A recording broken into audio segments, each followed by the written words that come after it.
V S Achuthanandan സർക്കാർ നിയമിച്ച Nisar commission report പ്രകാരമാണ് മുനമ്പം ഭൂമി ഏറ്റെടുക്കാൻ നിർദ്ദേശിച്ചതെന്ന് വഖഫ് ബോർഡ് മുൻ ചെയർമാൻ പാണക്കാട് റഷീദ് അലി ശിഹാബ് തങ്ങൾ. മുനമ്പത്തെ കുടുംബങ്ങൾക്ക് തൻ്റെ കാലത്ത് ഒരു നോട്ടീസ് പോലും അയച്ചിട്ടില്ല. CPM നേതാവ് TK ഹംസ ചെയർമാനായിരുന്നപ്പോഴാണ് മുനമ്പത്തെ കുടുംബങ്ങൾക്ക് നോട്ടീസ് അയച്ചതെന്നും റഷീദ് അലി ശിഹാബ് തങ്ങൾ 24നോട്. 2008 കാലഘട്ടത്തിലാണ് ഈ നിസാർ കമ്മീഷനെ ഗവൺമെൻറ് അച്യുതാനന്ദൻ സർക്കാർ നിയമിക്കുന്നത്. അവിടെ താമസിക്കുന്ന ആളുകൾ ഹൈക്കോടതിയിൽ പരാതി പോയി.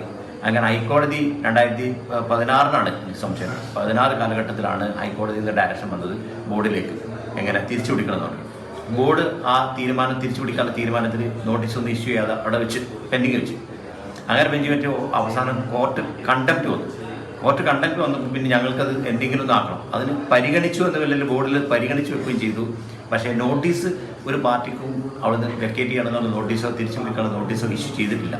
സർക്കാർ വിചാരിച്ചാൽ അത് പരിഗണിക്കാവുന്നതേ ഉള്ളൂ. സർക്കാർ വിചാരിച്ച മാനുഷിക പരിഗണന നൽകിയിട്ട് അവരെ ഇറക്കി വിടാതെ അവരെ പരിഗണിക്കാൻ പറ്റും. സർക്കാരിന് വിചാരിക്കാം, സർക്കാർ ചെയ്യാൻ കഴിയും. സമീർ ബിൻ ഖരീബ് മലപ്പുറത്തുനിന്ന് തത്സമയം ചേരുകയാണ്. സമീർ, ഏത് സാഹചര്യത്തിലാണ് ഇത്തരമൊരു വെളിപ്പെടുത്തൽ ആവശ്യമായി വന്നത്? Good morning. Very good morning SKN. ഈ മുനമ്പത്തെ ഭൂമി വഖഫിൻ്റേതാണെന്നുള്ള ഉത്തരവ് ഇറക്കിയത് പാണക്കാട് റഷീദ് അലി തങ്ങൾ വഖഫ് ബോർഡ് ചെയർമാനായ സമയത്താണ് എന്നുള്ള മന്ത്രി P രാജീവിൻ്റെ വിമർശനത്തോട് പ്രതികരിക്കുകയായിരുന്നു നിലവിൽ പാണക്കാട് റഷീദ് അലി തങ്ങൾ.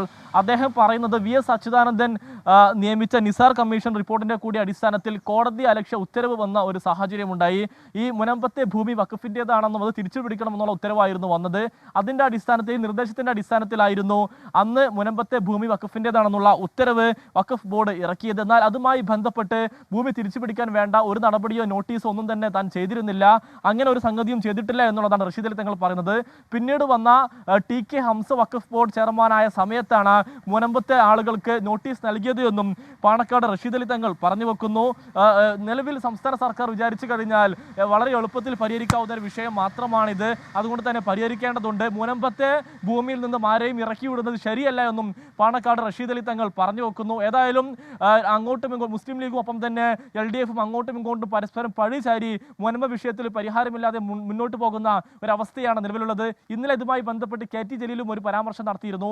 അദ്ദേഹം പറഞ്ഞത് മുനമ്പത്തെ വിഷയം സർക്കാർ പരിഹരിക്കുകയല്ല വേണ്ടത്, മറിച്ച് കോടതിയാണ് പരിഹരിക്കേണ്ടത്. സർക്കാർ പരിഹരിച്ചു കഴിഞ്ഞാൽ അതിൽ മുസ്ലിം ലീഗും കോൺഗ്രസും BJPയും എല്ലാം തന്നെ ലാഭം കൊയ്യാൻ വേണ്ടി ഇറങ്ങും. ഇത്തരം താല്പര്യമുള്ള ആളുകൾ അത് വിവാദമാക്കുമെന്നുമായിരുന്നു KT ജലീലിൻ്റെ വിമർശനം. Okay, thank you. നമുക്കപ്പം സമീർ ബിൻ ഖരീമാണ് ചേർന്ന് മലപ്പുറത്തുനിന്ന്.